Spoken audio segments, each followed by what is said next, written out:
Well, good morning. We're excited to be back. We got a great announcement today. Though I wish the weather was a little bit better, but that's okay. We've in Tallahassee, like we had a weekend of just almost nonstop rain, and we were down in Palm Beach on Saturday night. It's like perfect, and I'm watching the Arnold Palmer tournament in Orlando. It's like perfect, and we were drowning. So hopefully we get over that today for the rest of the state and get back to the Florida sunshine. I'm pleased to be joined here by Alex Kelly, who's our FloridaCommerce Secretary. We also have President of the Winter Haven Economic Development Council, Bruce Lyon. We have our Mayor, Nathaniel Birdsong. Thank you for being here. Appreciate it. Mayor Pro Tem Brian Yates, I appreciate you for being here. Then we also have a number of Winter Haven City Commissioners, and I think we've got Polk State College and Polly. Are you guys here? Yeah. Okay, good.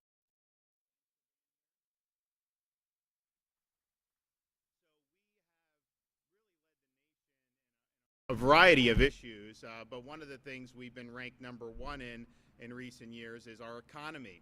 If you look at our economy since 2019 when I took office, it's grown by over 30%, which is twice of what the U.S. economy has grown by over that period of time. And we're #1 in economic growth amongst sizable states. I think Idaho may be a little bit more than us, but Idaho has less people than Polk County does, so it's a little bit different comparison when you're talking, and I love Idaho, but it's just not the same as comparing to a mature economy. So we've been able to do that, really drive a lot of growth, a lot of investment.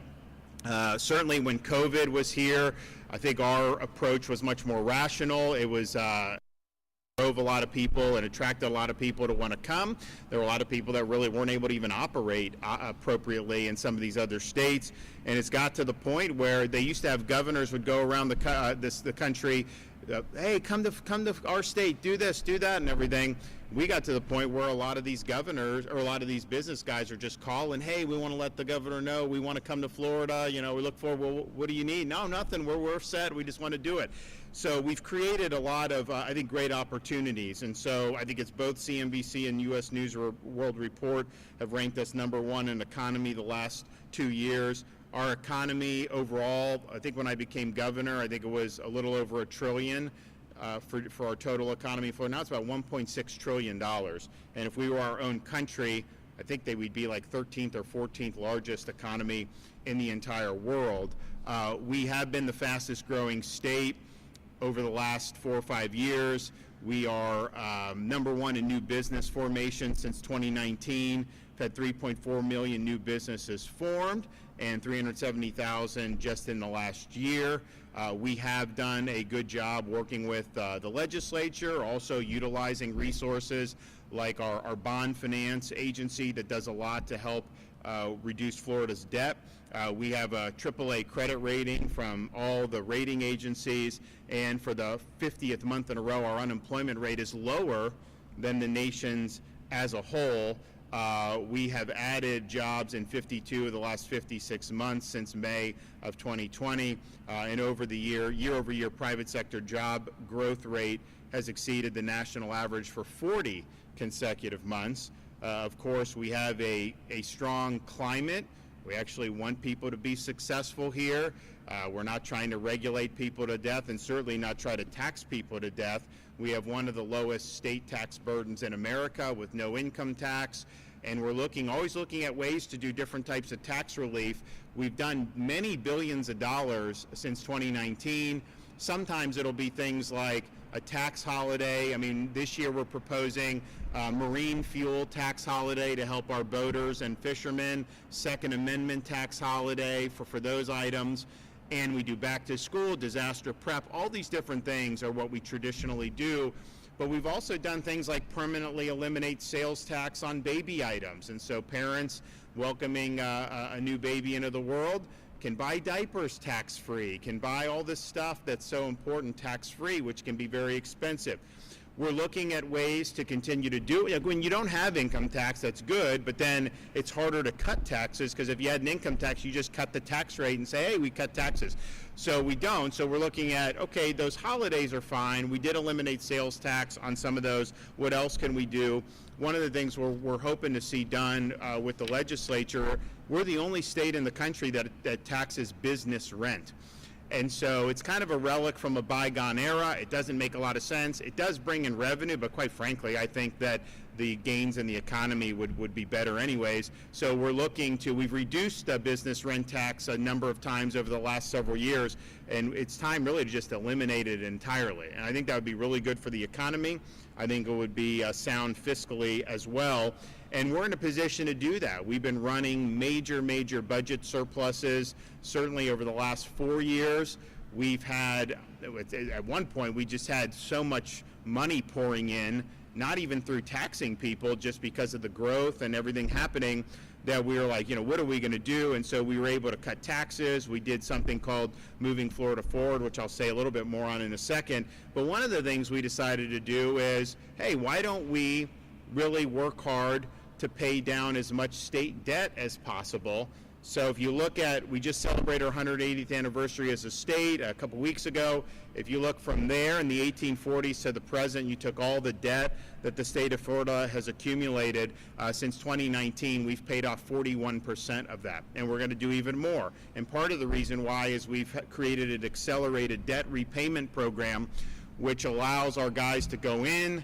They will find some of these bonds. They usually will buy them for a discount on the open market. They retire the debt, and then we save hundreds of millions of dollars. Actually, we'll end up saving over $1 billion and maybe multiple billions of dollars in interest costs by doing this. And so we're the only state in the country that is doing that as aggressively. And of all the states that have any state debt, we have the lowest per capita state debt in the United States. If you looked at your share of debt for the state of Florida per Florida resident, it'd be about $660.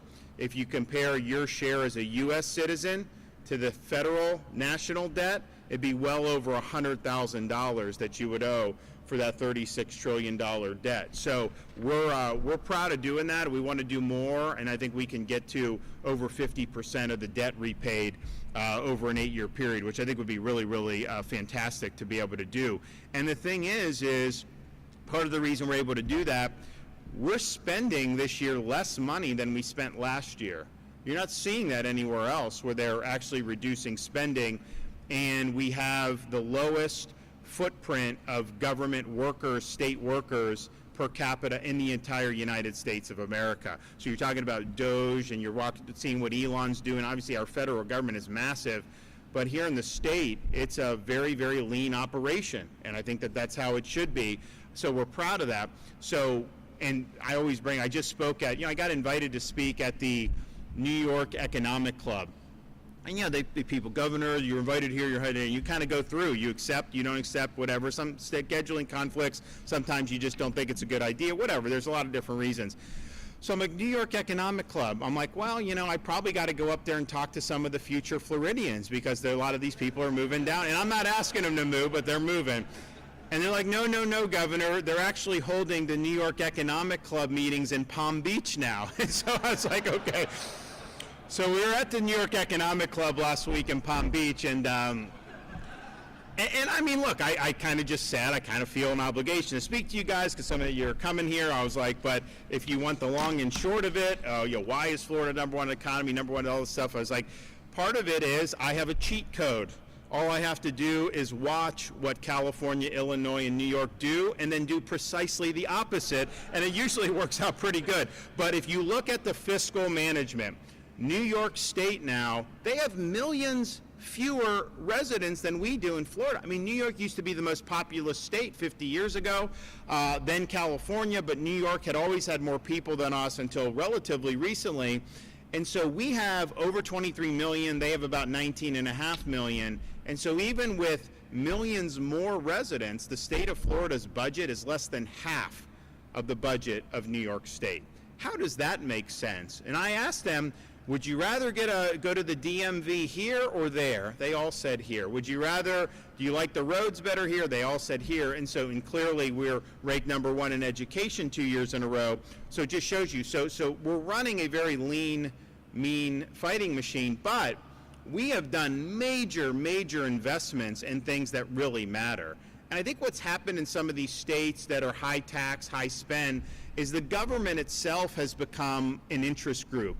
And there's just certain constituencies that have a share of this.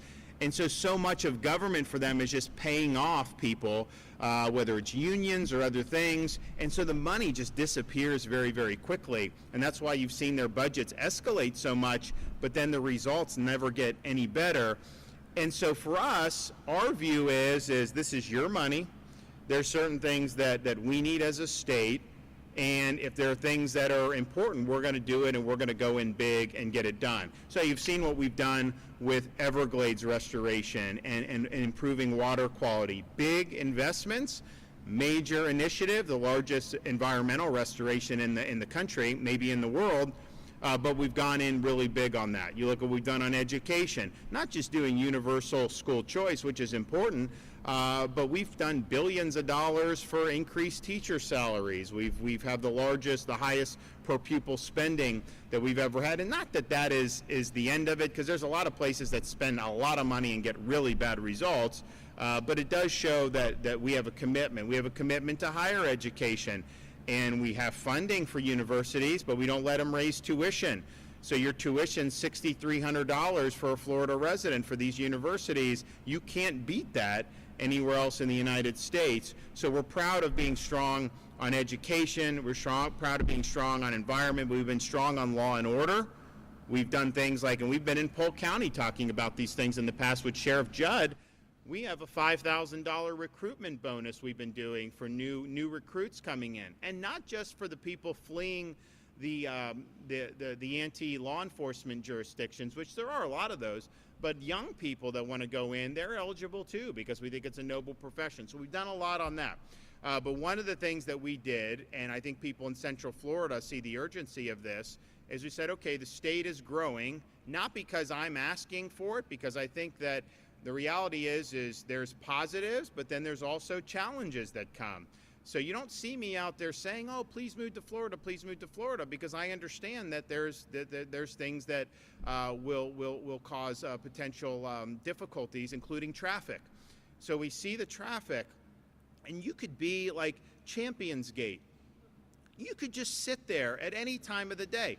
I-4 going through Polk County, it's not just rush hour. It's like you could be there Sunday afternoon at 2 o'clock, and it's tough. And then we have, and I think Central Florida is one of the areas that probably are the worst, but you got Tampa, Southwest Florida, you have other parts, the Panhandle, all these things. Okay, we have all these infrastructure projects slated, but some of them weren't even scheduled to begin until next decade.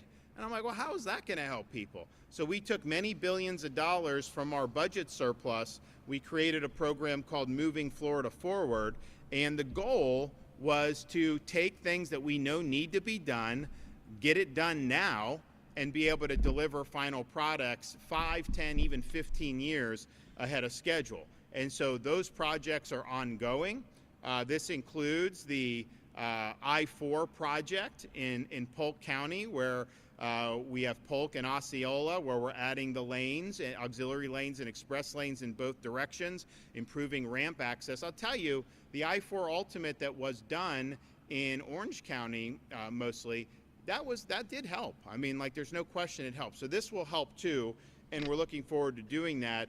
This whole project just here with what we're doing in the Polk County area, it's going to have billions of dollars of impact. It will reduce congestion. It's going to help supply chain, and it will make it safer to be on the highways. So we've been able to do this, as I said, many years ahead of schedule. There's other projects that are auxiliary to the I-4, as you know, here in Polk, Osceola, some of these areas. But this is really significant, and this stuff was all slated. People thought it was a good idea to do eventually, but I was just like, we got to do now to mitigate what we're seeing. So I think that's really positive. So our view is we have opportunities to make a difference, we will. Not going to spend your tax dollars lightly, but on those things that are really core to our state doing well, we want to be helpful and we want to go in and be meaningful, which brings us here today. So part of what we're seeing is opportunities in Central Florida to expand shipping capabilities and logistics. And of course, we're here at the Central Florida Integrated Logistics Park, and you see the possibilities and the opportunities here. So we were requested by the city of Winter Haven to help with expanding rail access within the Central Florida Integrated Logistics Park. We looked at it. We believe there's a high return on investment. And so I'm proud to say that today we will be cutting the check for $1.5 million through our Job Growth Grant Fund to the city of Winter Haven to be able to get this done. So this logistics park is close to 1,000 acres of developable land that can accommodate over 8 million square feet of development in close proximity to major thoroughfares and a dedicated CXS rail intermodal facility. The center's utilities can accommodate a wide variety of users, from food and cold storage to manufacturers and statewide logistic companies. These businesses include many businesses who I can't even say now, but you guys will find out, and it'll likely be businesses that that you definitely know about. But the rail extension will help businesses expand operations in this area, and we definitely see the potential for new jobs being created. This is important. Our whole freight rail related activity statewide has over 500,000 jobs that are impacted. It ends up generating $27 billion in labor income, and it produces $112 billion in economic output. So this is important, especially given Florida, here in Central Florida, and our ability to move things around. We want to be able to facilitate that. So this is key distribution point in the center of our state. Yes, CSX rail, major highways, I-4, State Road 60 and 27. These investments, combined with our Moving Florida Forward initiatives, will continue to alleviate checkpoints in the supply chain. And you know, my main focus on the roads is just the workers and the families being able to not be caught in traffic, but it does help with the logistics. It does help with the shipping to be able to get these trucks up and down the highways as well. And then of course, when you add expansion of rail access, that's a huge, huge thing. So I'm excited to be able to do this. We're going to present the check in a minute, but before I do that, we will hear from Alex and Bruce, and then we'll have the Winter Haven folks come up and accept the check. Well, Governor, thank you so much. And again, good morning, everybody. Alex Kelly, Secretary of Commerce. Governor, thank you for your leadership in being here today and in this moment, and your focus on ready infrastructure around the state, and in particular, these opportunities to connect great shipping, supply chain opportunities, and the workforce that goes with that as well. You know, one thing that my friend Bruce and I do share in common is we get a lot of questions from companies who are looking at this area, looking at Polk County, and they'll say, where are we going to get our workforce from? And I'll just say, let me introduce you to President Falconetti. Let me introduce you to President Stevenson. They've got it covered. So you've got a couple incredible leaders here. But Governor, again, just to echo some of your points, this was a great partnership opportunity. We worked with Bruce and team actually a couple times over. We've worked together. Previously, we worked on the roadway access project that's going to really bring a lot of the workforce into this area. And this is really an incredible, this project, and once the rail's connected, this project really is an exemplar best practice, I think, example of what you can do in a strategic, targeted way. You know, if you just drive around, you look at the Coca-Cola distribution center, you look at Florida Cans manufacturing facility. You know, future just not too far in the distant future, we'll have Niagara Water just across the street. And you can see that incredible effort to create really a hub for employment. But it's not just a hub for Polk County. Certainly it's going to help Winter Haven, certainly it's going to help Polk County, but really what you're doing here is going to really serve the statewide intermodals and really benefit the economy as a whole.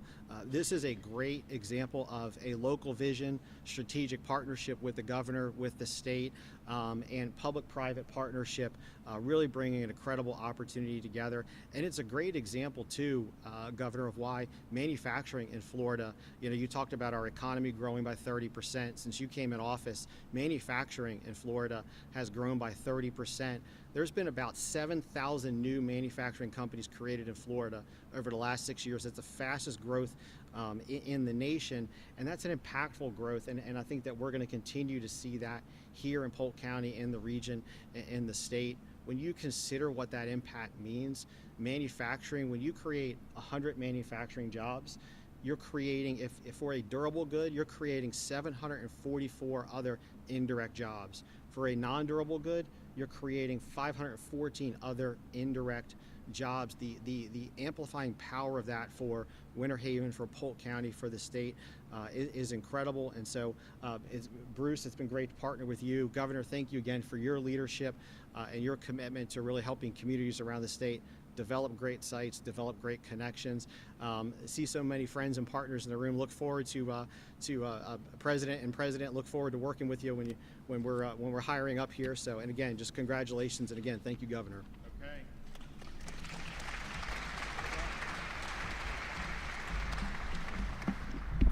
Okay. Good morning, everybody, and Governor DeSantis, Secretary Kelly, sincerely appreciate you being here today. Thank you for joining us for this exciting announcement. This marks an an important milestone for our community. We've for a long time contemplated having direct rail service in this park, but for a variety of reasons over the years it was not possible or not practical. Now with this grant, it suddenly is. And this new rail spur that we're going to bring in, this is going to bring a fresh mode of transportation to this industrial park. It's going to improve freight efficiency statewide by getting trucks off of our roads. What's the last thing I talked to 5 county commissioners about recently, and that is trucks on our roads, right?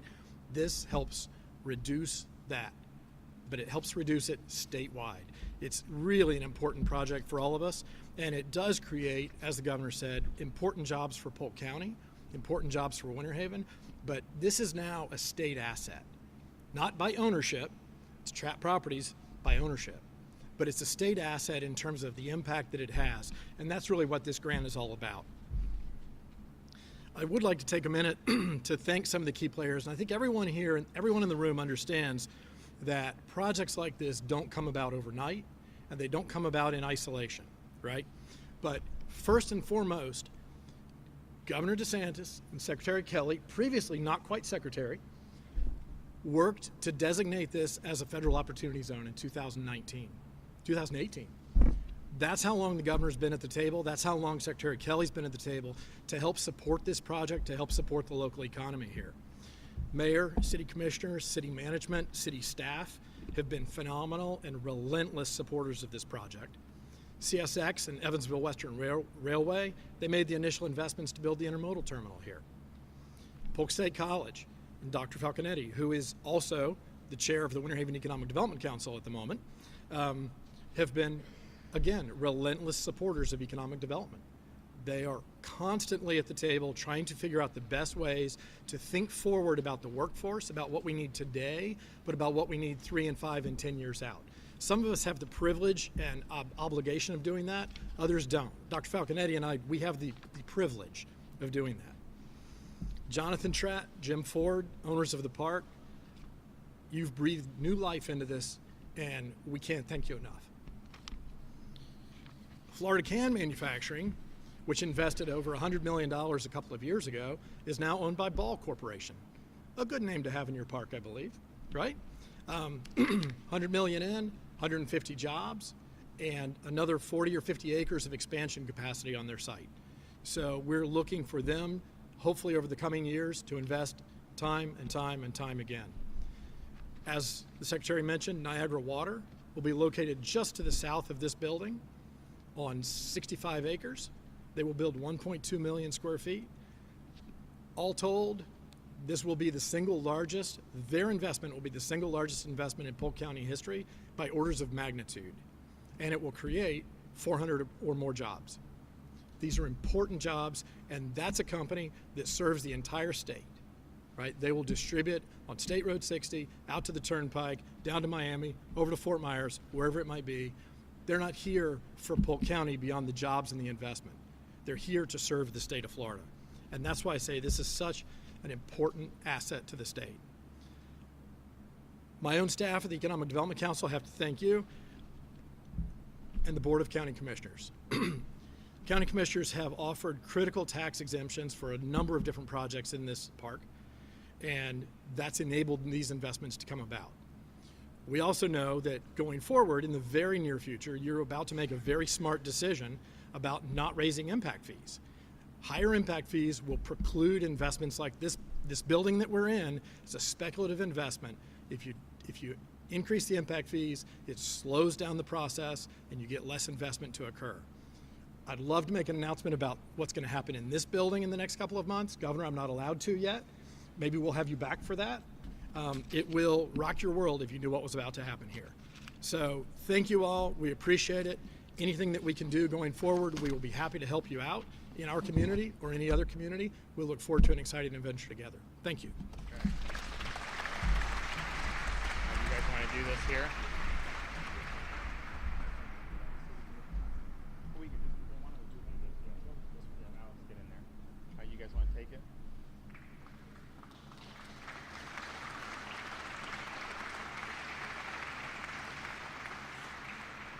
All right, good deal.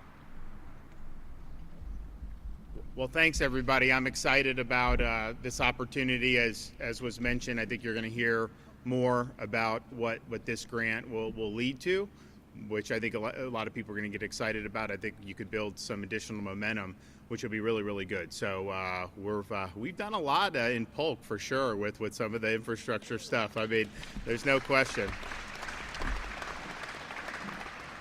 I mean, what do you have now? Over 800,000 people? What's the population right now? It's over 800, right? I mean, man, like I know people that grew up in Polk, 40, 50 years ago, and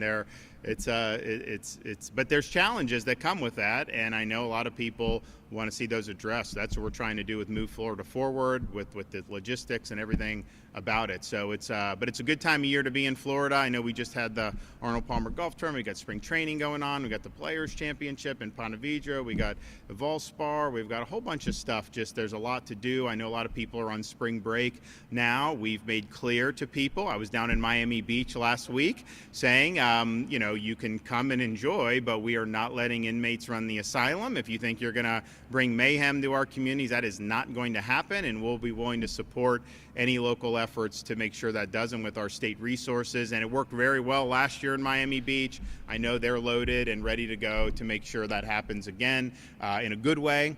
But there's obviously a lot of positive tourism that's happening as well. So I hope people enjoy. It's a good time of year to be in Florida. Okay, with that, do we have any questions back there? Yes.